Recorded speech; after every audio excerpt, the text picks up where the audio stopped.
Hello, good morning everyone. मैं तोमर आप सभी का स्वागत करता हूँ एक नए सेशन में। और जो आज का हमारा टॉपिक रहेगा रीजनिंग में, वो रहेगा आपका कैलेंडर। तो बच्चों, कैलेंडर एक ऐसा टॉपिक है जिसमें आप बहुत अच्छे से एग्ज़ाम के अगर हम अकॉर्डिंग देखें तो क्वेश्चन आता ही आता है, लेकिन इसका हम रियल लाइफ में बहुत अच्छे से यूज़ कर सकते हैं। तो कैलेंडर एक बहुत बेहतरीन टॉपिक है, मैथमेटिकल टॉपिक है। तो इसी के बारे में आज हम चर्चा करेंगे कि जो कैलेंडर है, कैलेंडर कैसे बनाया जा सकता है। अगर आप किसी भी ईयर का, किसी भी मंथ का आप कैलेंडर बनाना चाहते हो तो आप कैसे बना सकते हो, और जो एग्ज़ाम है, एग्ज़ाम में हमारे पास इसमें किस तरीके से क्वेश्चंस बनाए जा सकते हैं। ठीक है, तो आइए अपना चैप्टर आज स्टार्ट करते हैं। ठीक है, तो कैलेंडर को जानने से पहले हमारे पास जो सबसे पहले बात करेंगे, तो हमारे पास सबसे पहले आपको पता होना चाहिए कि जो हमारे पास सबसे छोटी यूनिट होती है वो होती है डे। क्या होती है? डे, यानी कि दिन। इन दिनों से जब मिलेगा तो दिनों से मिलके बनता है आपका वीक। क्या बनता है? वीक बनता है, सप्ताह बनता है। और इन सप्ताह से हम जोड़ेंगे तो बनेंगे हमारे मंथ, यानी कि महीने बनेंगे। और इस मंथ से बनेगा हमारा ईयर। क्या बनेगा? ईयर, वर्ष। और फिर अगर हम इन ईयर से जोड़ेंगे तो हमारी बन जाएगी सेंचुरी, यानी कि शताब्दी। क्या बनेगी? शताब्दी। तो इस तरीके से हमारी पूरी यूनिट लगती है। तो हमें पता है भाई, जो दिन होते हैं, दिन से बनता है वीक, वीक से बनेगा मंथ, मंथ से बनेगा ईयर, ईयर से बनेगी सेंचुरी। तो अब हम देखना चाहते हैं कि हमारे पास जो ईयर होते हैं, ईयर में किस तरीके से हम मंथ का डिस्ट्रीब्यूशन करते हैं, फिर मंथ में हम वीक को कैसे बनाएंगे, और जो इसमें से दिन बच जाएंगे उसको हम किस तरीके से बातें करेंगे। ठीक है ना। तो अगर हम बात करते हैं सबसे पहले कि जो ईयर होगा, हम किसकी बात करेंगे? सबसे पहले हम बात करते हैं ईयर, यानी कि वर्ष। तो वर्ष की अगर हम बात करेंगे तो वर्ष हम दो तरीके से डिवाइड करते हैं। एक तो इसको आप बोलते हैं साधारण वर्ष, साधारण वर्ष, और एक बोलते हैं अधिवर्ष। क्या बोलते हैं? अधिवर्ष। यानी कि इसको बोलते हैं ऑर्डिनरी ईयर, ऑर्डिनरी ईयर, और इसको बोलते हैं लीप ईयर। क्या बोलते हैं इसको? Leap year. तो ये हमको पता है बच्चों, बचपन में सुन के आए थे कि फरवरी इस बार जो है 29 दिन की होगी, 28 की होगी। तो ये हमको पता है। अगर हम एक साधारण वर्ष में चलते हैं, एक ऑर्डिनरी या नॉर्मल ईयर में चलते हैं, तो हमारे पास जो टोटल नंबर ऑफ डेज होते हैं एक साधारण वर्ष के अंदर, वो होते हैं, जो हमारे पास टोटल डेज होते हैं वो होते हैं 365, 365 दिन होते हैं। लेकिन इसके साथ साथ अगर हम देखेंगे लीप ईयर, तो हमारे पास जो दिन होते हैं वो 366 होते हैं, क्योंकि हमें पता है यहाँ पर जो एक दिन है वो ऐड हो जाता है, वो बढ़ जाता है किसका? फरवरी का। फरवरी का एक दिन हमारा बढ़ जाता है, क्योंकि फरवरी यहाँ पर कितने दिन की हो जाती है आपकी? 29 डेज की हमारे पास फरवरी हो जाती है, 29 दिन की फरवरी हो जाती है। ठीक है, तो इतना हमको पता है। लेकिन हमको ये भी पता होना चाहिए कि सर आपने बता दिया कि भाई ये लीप ईयर है, ये आपका कौन सा ईयर होगा? ये आपका नॉर्मल ईयर है या ऑर्डिनरी ईयर है। तो इसको हम चेक कैसे करेंगे? तो बचपन में एक बात आपको सिखाई गई थी कि अगर हम किसी ईयर को, किसी भी वर्ष को अगर हम 4 से डिवाइड करते हैं, कितने से? 4 से भाग करते हैं, तो 4 से भाग करने के बाद अगर हमारा जो रिमाइंडर है, जो हमारा शेषफल है, अगर वो बच जाता है, यानी कि अगर हम 4 से डिवाइड करेंगे तो रिमाइंडर 1 बच सकता है, 2 बच सकता है, या फिर 3 बच सकता है। इसके अलावा तो कोई रिमाइंडर नहीं बचेगा 4 से भाग कर रहे हैं तो वो ईयर आपका क्या कहलाता है? Normal year. और अगर इस ईयर को अगर हम 4 से डिवाइड करते हैं और ये कंप्लीट डिवाइड हो जाता है, मीन टू से रिमाइंडर आपका 0 बचता है, तो वो ईयर क्या कहलाता है? आपका लीप ईयर कहलाता है। आसान भाषा में, if the year is divide by 4 and the reminder will be remains 1, 2 और 3, the year will be known as the ordinary year. और if the year is completely divisible by 4, mean to say the remainder will be 0. अगर उसका शेषफल 0 बच रहा है तो जो आपका ईयर होगा वो आपका क्या होगा? एक लीप ईयर होगा। सर एक एग्जांपल से बता दीजिए। ठीक है, मान लीजिए हमने लिया है एक ईयर 1963, और हम उसको चेक करना चाहते हैं ये लीप ईयर है कि नॉर्मल ईयर है। तो हम इसको 4 से भाग करेंगे, और इतना मैथ्स में आपने पढ़ा होगा कि 4 से जो डिवाइड करने की प्रॉपर्टी होती है, आप वंस को टेंस को डिवाइड कर लीजिए, बाकी नंबर कितना बड़ा उससे कोई फर्क पड़ने वाला नहीं होता। तो 4 1 जब 4, कितना बचेगा यहाँ पर? 2, यहाँ कितना होगा? 3, और 4 5 जब होगा 20, तो रिमाइंडर कितना बचा आपके पास? 3। अगर रिमाइंडर बच गया 3, इसका मतलब ये होगा एक साधारण वर्ष। It is a ordinary year. ये एक साधारण वर्ष होगा। इसी के साथ अगर हम एक लीप ईयर का एग्जांपल लेने की कोशिश करें, तो आपको पता है अगर हमने यहाँ पे लिया, मान लेते हैं 1988, इसको हम चेक करना चाहते हैं, तो हम इसको 4 से डिवाइड करेंगे, तो हम केवल बाद वाले दोनों को भाग करेंगे। तो 4 2 जा 8, 4 2 जा 8, और रिमाइंडर हमारा क्या बचेगा 0, तो इसका मतलब ये क्या होगा, एक लीप ईयर। तो आपको यहाँ पर जो बचपन की बातें थी वो सब आपको यहाँ से पता लग गई होंगी कि कंप्लीट डिवाइड है तो क्या बचेगा आपका लीप ईयर, और कंप्लीट डिवाइड नहीं है तो आपको क्या बचेगा, नॉर्मल ईयर। ठीक है, अब हम यहीं से एक बात करेंगे बच्चे, नेक्स्ट बात जो होगी नेक्स्ट बात जो होगी वो हमारी होगी किसकी, वो हमारी होगी ओड डेज की। किसकी होगी, ओड डेज। ओड डेज जिसको बोलेंगे हम विषम दिन। क्या बोलेंगे, विषम दिन। अब ये विषम दिन होते क्या हैं, तो विषम दिन वे चीज़ें होती हैं, वो दिन होते हैं जो आपके वीक से अलग बच जाते हैं, है ना। जैसे मान लेते हैं आपने कहा मेरे पास कुल दिन है 13, if we have total days is 13, अगर कुल मेरे पास 13 दिन है। Now we are trying to find out how many odd days, कि इसमें ओड डे यानी कि विषम दिन कितने हैं। तो हम क्या करेंगे, सबसे पहले हम इसमें बनाएंगे वीक। क्या बनाएंगे बच्चे, वीक, सप्ताह बनाएंगे। और सप्ताह बनाने के लिए आपको पता है एक वीक में 7 दिन होते हैं, तो हम इसको 7 से डिवाइड करेंगे। किससे डिवाइड करेंगे, 7 से। तो यानी कि 13 is divide by 7, 13 is divide by 7, तो 7 बन 7 होगा, रिमाइंडर कितना बचेगा 6। तो यानी कि आप कहेंगे इन 13 दिनों के अंदर एक तो क्या बन गया आपका, वीक बन गया, एक आपका क्या बनेगा, वीक बनेगा, सप्ताह बनेगा, और जो 6 बचे ये आपके बचे ओड डे, जिसको आप कहेंगे विषम दिन, जिसको आप क्या कहेंगे, विषम दिन। तो यानी कि वीक से अलग यानी कि सप्ताह से अलग अगर कोई दिन बच जाता है तो आप उसको क्या बोलते हैं, ओड डे बोलते हैं। बताइए इतनी बात क्लियर हुई क्या, ठीक है। तो सर क्यों ना हम अपने लीप ईयर और नॉर्मल ईयर में भी तो फाइंड आउट करने की कोशिश करें कि लीप ईयर में ओड डे कितने होंगे और नॉर्मल ईयर में कितने होंगे। और एक बात समझिएगा, जब आप ओड डे की बात करते हैं बच्चे, जो बच्चा ओड डे निकालना सीख जाता है तो उसका कम से कम 20% कैलेंडर तो यही समझ में आ जाता है। अच्छा, जो बच्चे इसका एक फॉर्मूला लिखना चाहते हैं वो लिख सकते हैं कि ओड डे बराबर होगा, क्या होगा, अगर हमारे पास जो टोटल डेज हैं, विषम दिन है, इसको हम 7 से भाग करेंगे, तो जो हमारे पास यहाँ पर क्या आएगा, जो आपका भागफल आएगा, क्वोशेंट आएगा ना, क्वोशेंट जो आएगा, भागफल जो आएगा, इसको तो हम क्या बोल देंगे, वीक। और जो आपका रिमाइंडर बचेगा यानी कि शेषफल बचेगा, इसी शेष को हम बोलेंगे ओड डे यानी कि विषम दिन। ठीक है ना, यही शेषफल, this reminder is known as the odd day, इसी को बोला जाएगा विषम दिन। ठीक है, अब हम आगे बढ़ते हैं। आगे बढ़ने के लिए हम कह रहे थे कि हमें निकालना है अपना, मान लेते हैं नॉर्मल ईयर में या ऑर्डिनरी ईयर में, ऑर्डिनरी ईयर में और आपका लीप ईयर में। लीप ईयर में हमें निकालने हैं ओड डे। क्या निकालने हैं इसमें, हमें निकालने हैं अपने ओड डे। तो हम क्या करेंगे, आपको पता है सर ऑर्डिनरी ईयर में कुल दिन होते हैं 365, कितने होते हैं 365। ओड डे निकालने के 7 से भाग करेंगे बच्चे, 7 5 जा 35, 7 5 35 भाई, ठीक है ना, 1 और 7 दूनी 14, तो रिमाइंडर कितना बचेगा 1।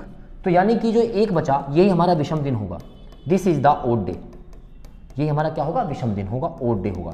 तो हम कह सकते हैं कि किसी साधारण वर्ष में, ये आप याद रखिएगा काम आएगा, किसी साधारण वर्ष में विषम दिन या ओड डे इक्वल्स टू 1 एक होता है ना। In a normal year total odd day is 1, ठीक है ना। अगर हम लीप ईयर की बात करेंगे, अच्छा इसलिए आप बोलते भी हो कि भाई 52 सप्ताह और 1 दिन, तो यानी कि जो सप्ताह से अलग दिन बचेगा वो आपका क्या कहलाएगा, ओड डे कहलाएगा। अब आपको पता है जब हमारे पास लीप ईयर चलेगा बच्चे, तो लीप ईयर में हमारे पास कितने दिन होंगे, 366। और जब आप इसको भाग करेंगे 7 से, तो 7 से डिवाइड करने के बाद 7 पंजे कितना होगा, 35 होगा, कितना बचेगा 1, और 7 दूनी कितना होगा बेटा 14 होगा, तो कितना बचेगा 2। तो यानी कि यहाँ पर हमारे पास ओड डे विषम दिन कितने बच रहे होंगे बच्चे, 2 बच रहे होंगे। तो यानी कि हम कहेंगे कि किसी भी अधिवर्ष के अंदर, किसी भी लीप ईयर के अंदर जो ओड डे होंगे, विषम दिन होंगे, वो कितने बचेंगे, 2 बचेंगे। तो यहाँ से एक बात क्लियर होती है कि ओड डे निकाले कैसे जाते हैं। अच्छा, अब अगर हम यहाँ पे थोड़ी सी और बात करें कि हम सर चाहते हैं कि जो हमारे पास पर्टिकुलर मंथ्स हैं, जनवरी, फरवरी, मार्च, अप्रैल टू दिसंबर, इसमें अगर हमें ओड डे निकालने हो तो हम कैसे निकालेंगे। तो सेम कंडीशन, जैसे हमें निकालना है जनवरी, फरवरी, मार्च, अप्रैल, मई, जून, जुलाई, अगस्त, सितंबर, अक्टूबर, नवंबर एंड दिसंबर।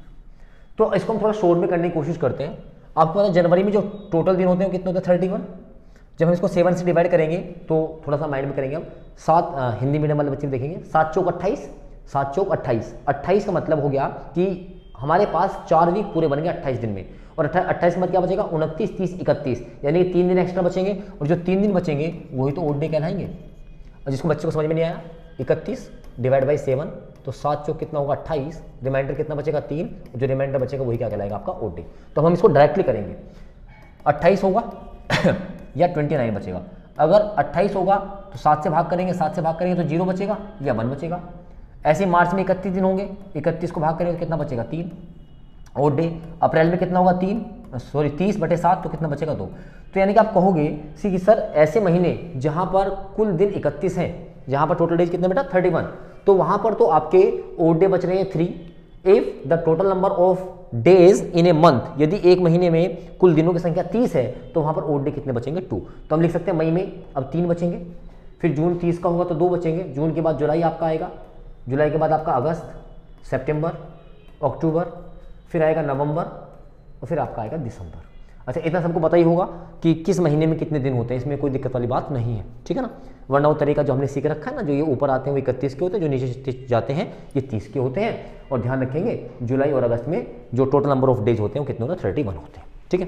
अच्छा, अब इनकी हेल्प से हम देखते हैं करके, अगर हम यहीं पे कहें कि सर बताइए नॉर्मल ईयर में कितने ओड डे होंगे, तो नॉर्मल ईयर में जो फरवरी होगी बच्चे वो कितने की होगी 28 की होगी, 28 की होगी, बिल्कुल होगी। तो यहाँ पे देखेंगे 3, मैं इसको लिख देता हूँ 3 + 0 जीरो क्यों लिया, क्योंकि आपकी जो फरवरी होगी नॉर्मल ईयर में कितने की होगी 28 की, 28 की होगी तो ओड डे कितना बचेगा 0, तो 0।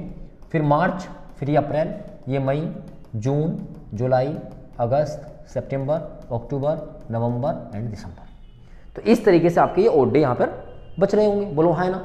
तो अब आप देखेंगे यहाँ पे प्यारे बच्चे, आप जब देखेंगे तो 3 + 3 1 2 3 4 5 6 एंड 7, तो 7 के 21 तो ये हो जाएगा।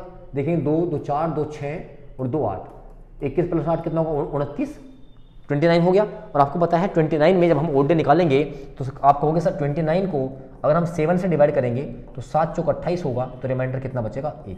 तो नॉर्मल ईयर में ओड डे कितना बचा 1, और आप यहाँ देखोगे तो ऑर्डिनरी ईयर में या नॉर्मल ईयर में ओड डे कितना बच रहा था आपका 1। बात क्लियर है क्या। तो एग्जाम में हम मंथ वाइज क्या करेंगे कंसीडर करेंगे, ना कि 30-31 लिखते हुए घूमेंगे, ठीक है। ऐसे जब आप जाएंगे, ये तो नॉर्मल ईयर हो गया, तो लीप ईयर में जाएंगे तो लीप ईयर में फरवरी का 1 दिन और बढ़ जाएगा, फरवरी का 1 बढ़ेगा तो 29 के बजाय यहाँ पे कितने हो जाएंगे 30 हो जाएंगे। और जब आप 30 को 7 से डिवाइड करेंगे तो 7 4 28 हो जाएगा, यानी कि 4 वीक आपके कंप्लीट बन जाएंगे, और आपके ओड डे बचेंगे कितने 2 बचेंगे। तो ये आई थिंक ये आपको समझ में आया होगा बिल्कुल अच्छे से ओड डे कैसे निकाले जाते हैं, ठीक है। चलिए, तो ये कहानी मैंने थोड़ी सी आपको बताई है कि ओड डे को हम कैसे कंसिडर करते हैं, ठीक है। चलिए, अब मैं इसका टाइप 1, क्या टाइप 1 स्टार्ट कर रहे हैं क्वेश्चन का टाइप 1। और टाइप 1 हमारा होगा find out the actual day, find out the actual day मतलब वास्तविक दिन ज्ञात करना, वास्तविक दिन ज्ञात करना, मतलब आपको कोई भी डेट दे दी जाए और उस डेट के रेस्पेक्ट में आपको दिन निकालना पड़े, ठीक है ना। चलिए, जैसे उसने कहा बताइए, कोई भी ले लेते हैं 2 अक्टूबर, या सबसे फेवरेट क्वेश्चन ले लेते हैं 15 अगस्त 1947 में क्या दिन था, find out the actual day on 15 अगस्त 1947। तो इसके कुछ तरीके हैं, इसका एक बेसिक तरीका भी है, वो मैं आपको बता दूंगा अगर कहोगे तो। बाकी एग्जाम में हमें जिस हिसाब से करना होता है हम उसकी बात करते हैं। तो आपको इसमें कुछ कोड याद करने हैं। कोड क्या याद करने हैं, देखिए आइए बताता हूँ मैं आपको याद भी करवा दूंगा, आपको टेंशन लेने की आवश्यकता नहीं है। देखो, तो इसमें हमने 2 चीज़ पढ़ी है, नॉर्मल ईयर और लीप ईयर। तो ऊपर लिखेंगे हम लीप ईयर और नीचे लिखेंगे आप नॉर्मल ईयर, और ऐसे करके आप एक बॉक्स, एक टेबल तैयार कर लेंगे अपनी, जिसमें हम बनाएंगे 4 बॉक्स, 1 2 3 एंड 4 बॉक्स हो गए। आपको कंफ्यूज हो सकता है कि सर लीप ईयर पहले आएगा कि नॉर्मल ईयर पहले आएगा। बेटा देखो, जब हम अल्फाबेटिकल सीरीज पढ़ते हैं तो एल की वैल्यू 12 होती है और एन की वैल्यू 14 होती है, और आसान भाषा में एल पहले आता है एन बाद में आता है, तो पहले एल ही आएगा उसके बाद एन आएगा। ओके, अब आपको क्या करना है, पहले वाला बॉक्स छोड़ना है और लास्ट वाला बॉक्स छोड़ना है। छोड़ दिया, छोड़ने के बाद आपको क्या करना है, इसमें लिखना है 5 का स्क्वायर, तो 5 का स्क्वायर कितना होता है 25, और यहाँ पे लिखना है 6 का स्क्वायर 36 लिखना है। 5 का स्क्वायर 6 का स्क्वायर, मैं आपको याद करने का तरीका बता रहा हूँ, बाकी याद तो आपको ही करना है, ठीक है। और हर एक बॉक्स में आपको 3-3 अंक लिखने हैं। कितने अंक लिखने हैं, 3-3, ठीक है, 3 डिजिट्स। तो इसके पहले 3 बनाने के लिए मैंने 0 लगा दी, और यहाँ मैंने क्या लगा दी, 0 लगा दी, कोई दिक्कत तो नहीं है। अब इसके फाइनल बॉक्स पे चलेंगे, इसमें हम 1 ऐड करेंगे, तो इसमें भी 1 ऐड करेंगे और इसमें भी 1 ऐड करेंगे, तो 0 + 1 1, 3 + 1 4 और 6 में कोई चेंज नहीं करेंगे, 6 जो का तो लिखेंगे, ठीक है ना। जो आपने ऊपर लिखा है वही आपको नीचे भी लिखना है, सॉरी। तो 025 036 एंड 146, इतनी बात समझ में आई क्या? दोबारा समझ लीजिएगा, इस बात को कोई दिक्कत नहीं है। अब हमारे पास ये बॉक्स बचा है, इसको हमें कैसे लिखना है ये देखिएगा। ये 36 है। अब जो हमने भाई देखो मैं हिंदी मीडियम से पढ़ा था, तो उल्टी गिनती बोलते थे, रिवर्स ऑर्डर में जब काउंटिंग करते थे, तो 36 से पहले 35 आता है। 35 यहाँ पे तो हम नहीं लिख सकते, 25 लिखा हुआ है। 36 के तो इससे पहले अब जाएंगे तो यहाँ पे 34 आएगा, है ना। 36 35 34, 35 लिखना नहीं है, ऑलरेडी ये जगह भरी हुई है, याद रख सकते हैं 36 35 34, लेकिन अंक 3 लिख रहे हैं तो यहाँ पे क्या लगा दूंगा 0। 0 3 के साथ जो यहाँ पे काम किया था वो यहाँ पे करना, तो 0 + 1 1, 3 + 1 4 और 4 जो का तो कोई चेंज नहीं करना है। तो एक बार मेरे साथ देखेंगे, बॉक्स बनाए 4, पहले वाला काम पहले वाला हटाया, लास्ट वाला हटाया, बीच के 5 का स्क्वायर 25, 6 का स्क्वायर 36, 0 0 लगाया। इसके बाद जाएंगे तो 0 + 1 1, 3 + 1 4, 6 में कोई कंसिडरेशन नहीं करेंगे, जो को तो रखेंगे। तो 025 ऊपर नीचे सेम, 036 और 146 सेम आ गया। अब 36 से पहले 35 लिखना नहीं है, 35 से पहले 34, इसके पहले क्या लगाएंगे बच्चा 0 लगाएंगे, और जो 03 के साथ यहाँ पे किया था वही काम यहाँ पे किया। हमारे पास 12 महीने होते हैं, 12 महीने में ये 12 कोड होते हैं जो आपको दिखाई दे रहे हैं। ये कोड रिप्रेजेंट होगा आपका जनवरी का, किसका होगा जनवरी का। ये कोड आपका किसका होगा फरवरी का। फिर आपका ये कोड किसका होगा, ये होगा आपका मार्च का। फिर ये कोड आपका किसका होगा, ये होगा अप्रैल का। ये कोड किसका होगा आपका मई का। फिर ये कोड किसका होगा आपका जून का। ये कोड होगा जुलाई। इसके बाद ये कोड देखेंगे अगस्त। फिर ये कोड देखेंगे आप सितंबर। फिर ये कोड देखेंगे आप अक्टूबर। ये कोड आपका नवंबर and last one is the December. और यहाँ भी आप एक बात देखेंगे, यहाँ पर केवल आपको जनवरी और फरवरी का जो कोड होगा, जनवरी का और फरवरी का, ये आपको दो कोड मिलेंगे जो चेंज हो रहे हैं, अदरवाइज सारे कोड आपके बिल्कुल क्या होंगे सेम होंगे, ठीक है। इतनी बात आपकी क्लियर हो गई। अब हम अब आप आगे बढ़ेंगे। इसके साथ साथ आपको कुछ मंथ्स के कोड आपको कुछ डेज के कोड याद करने हैं। जो हम अपना वीक स्टार्ट करेंगे, हमारा वीक का जो पहला दिन होगा वो होगा सैटरडे, ठीक है ना। तो हम 0 से स्टार्ट करेंगे, 0 1 2 3 4 5 and 6। First day is the Saturday, second day is the Saturday, बाद क्या आएगा फिर संडे, फिर Monday, after that Tuesday, Wednesday, Thursday और ये फ्राइडे। तो हमारा जो वीक होगा वो सैटरडे से स्टार्ट होगा और वो आपका फ्राइडे तक चलेगा। अभी आपको सुनने में बड़ा अजीब सा लग रहा होगा, 2-3 बार प्रैक्टिस करेंगे, देखेंगे आपको पक्का एकदम समझ में आ जाएगा। रटने की बात नहीं कर रहे हैं, आपको समझ में आ जाएगा, ठीक है। अब हमारे पास एक क्वेश्चन था जो बताइए 15 अगस्त 1947 में क्या दिन था। अब आप इस क्वेश्चन को मुश्किल से 10 से 12 सेकंड में आराम से कर सकते हो। मैं आपको 4 स्टेप लिखवाऊंगा, आप वो 4 स्टेप देखने। पहले बात हम बात कर रहे हैं ऐसे क्वेश्चन जो 1900 के बाद है, यानी कि बेस सेंचुरी 1900 है, 1900 है, 2000, 2100, 2200, 5000 कुछ भी हो, उसके लिए बात कर रहे हैं, ठीक है ना। फिर इसके बाद इससे पहले वाले क्वेश्चंस की बात करेंगे। तो फर्स्ट स्टेप में क्या करना है आपको, मैं यहाँ पर लिख देता हूँ, ये आपके यूनिवर्सल स्टेप्स हैं, स्टेप्स। अब यहाँ पे समझिएगा आप मेरी बात को। सबसे पहले स्टेप में क्या करना है, जो भी आपके पास ईयर होगा, इस ईयर में से आपको 1900 माइनस करना। कितना करना है माइनस 1900। तो 1947 माइनस 1900 इक्वल्स टू 47, 47 बचेगा। जो बचेगा आप उसको यहाँ पे लिख देंगे 47, कोई दिक्कत तो नहीं है। सेकेंड स्टेप में जो भी माइनस करने के बाद आपके पास 47 आया, आप इसको 4 से डिवाइड करेंगे, 4 1 जा 4 7, 4 1 जा 4, कितना रिमाइंडर बचेगा 3। इससे आपको कोई मतलब नहीं है, कोई मतलब नहीं, छोड़ दो। आपको मतलब है सिर्फ अपने लीप ईयर से। तो कितने हैं 11, इसको उठाओ यहाँ लाओ और इसमें 11 को जोड़ दो। तो स्टेप फर्स्ट स्टेप में जो भी आपके पास ईयर दिया जाएगा, उस ईयर में से आप 1900 माइनस करेंगे। माइनस करने के बाद जो भी आएगा उसको आप 4 से डिवाइड करेंगे, 4 से भाग करेंगे। भाग करने के बाद आप नंबर 3 में क्या करेंगे, जो भी आपका कोड ऑफ मंथ होगा वो लिखेंगे।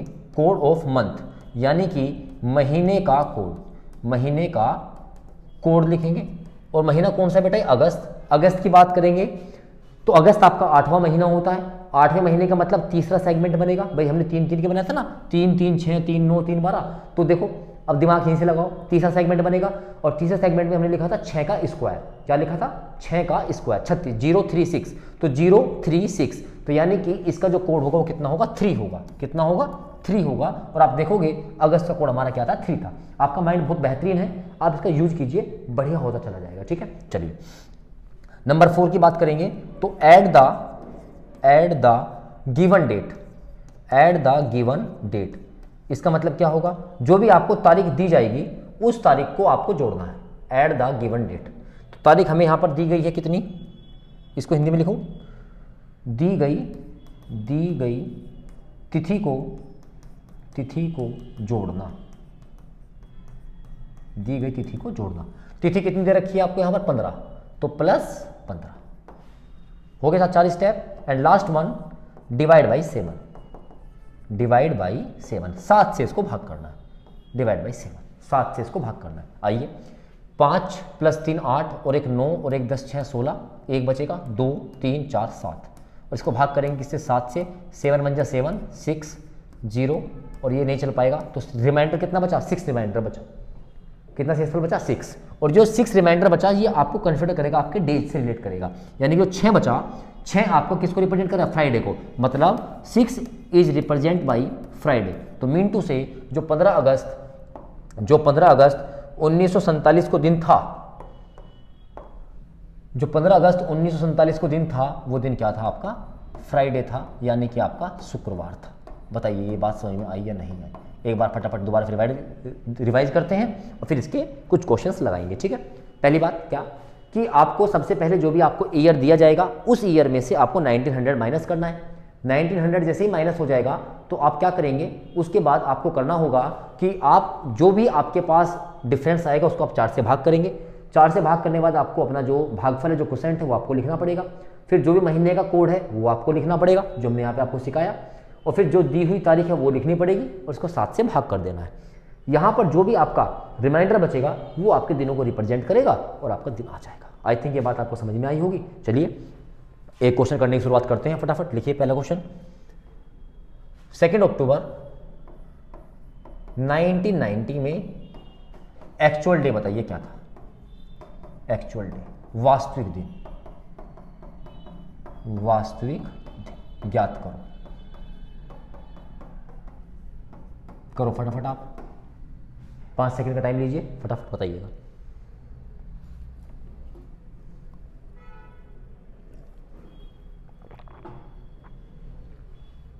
तो चलिए सबसे पहला काम, इसमें से हम 1900 घटाएंगे, तो जब इसमें से 1900 घटाएंगे तो 90 बचेगा।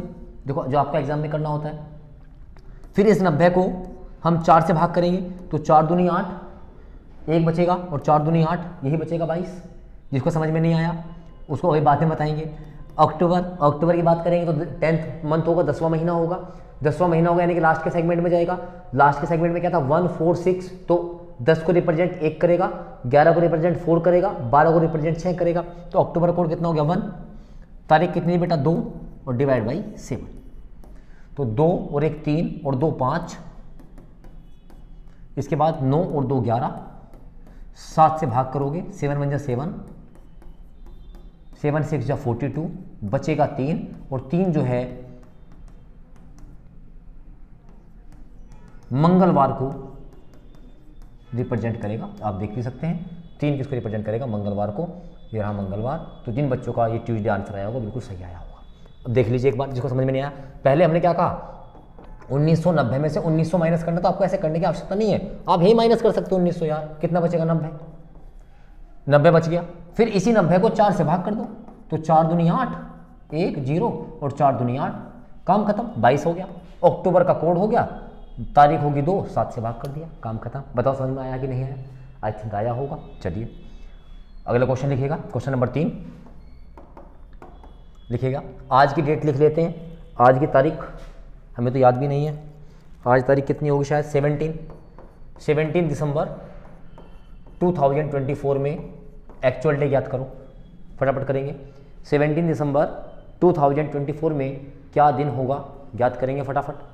तो देखिए यहाँ पर जब आप देखेंगे तो सबसे पहले इसमें से 1900 माइनस करेंगे तो 124 बचेगा। इसको भाग करेंगे 4 से, 4 × 12 और 4 × 4, 31 बचेगा। दिसंबर का कोड कितना होगा 6, तारीख कितनी होगी 17 डिवाइड बाई 7। बताइए बात समझ में आई क्या? ठीक है, अब जिसको देखोगे आप देखिएगा 4 + 1 5, 5 और 6 कितना होता है 11, 11 + 7 कितना होगा 18, कैरी 1, 1 + 1 2, 2 + 3 5, 5 + 2 7 और ये बचेगा 1 डिवाइड बाई 7। 7 से भाग करेंगे, 7 से 2 बार जाएगा, 5 बार जाएगा 35, कितना बचेगा 3, और 3 किसको रिप्रेजेंट कर रहा था मंगलवार को, यानी कि ट्यूसडे को। और आज देख लो दिन क्या है, आज आपका मंगलवार ही तो है। बोलो बताइए बात समझ में आई कि नहीं आई? तो यानी कि तरीका है, अब आप जितनी इस पर अच्छे से प्रैक्टिस करोगे उतना ही आपको समझ में आएगा। ठीक है ना। अब यहाँ से मैं आपको एक क्वेश्चन और बताऊंगा जो आपका जनवरी या फरवरी से रिलेटेड होगा। जैसे हमने लिखा 26 जनवरी 1950 में कौन सा दिन था, find out the actual day on 26 जनवरी 1950। तो 1950 में निकालना है। तो मैंने आपको एक बात बताई थी यहाँ पर, जब आप देखोगे कि सर यहाँ पे 2 कोड आपके क्या हो रहे हैं, बदल रहे थे। अगर लीप ईयर है, मतलब आपको यहाँ पे ईयर चेक करना पड़ेगा ना, मंथ को देख के। अगर लीप ईयर है तो जनवरी का कोड 0 होगा और फरवरी का कोड 3 होगा।